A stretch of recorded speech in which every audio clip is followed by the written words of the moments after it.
You say you know what I have gone through, but in reality you really ain't got a clue.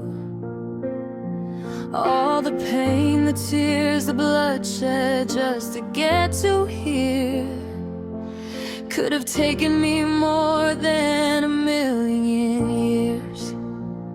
So I'll tell you what exactly I have had to endure through this rocky and miserable journey of a living hell it were.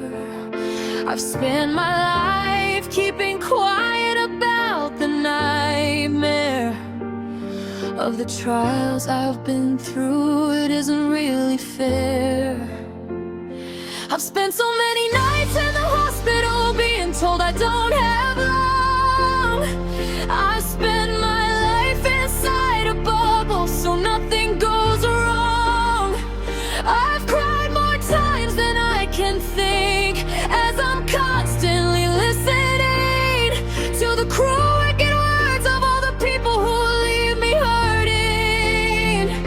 I've lost so many friends to such tragedies, only to relive the painful moments and the memories. Try living with ADD and ADHD, all while living in a bubble of anxiety, having surgeries over and over to save a failing body, in a nightmare that continues to swallow me.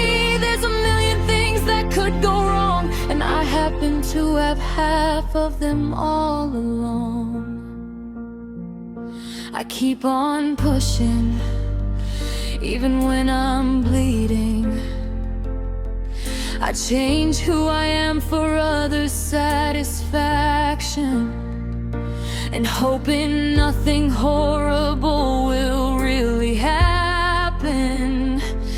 Taken away from my own home to abroad, in a trip I didn't really have a choice to be on.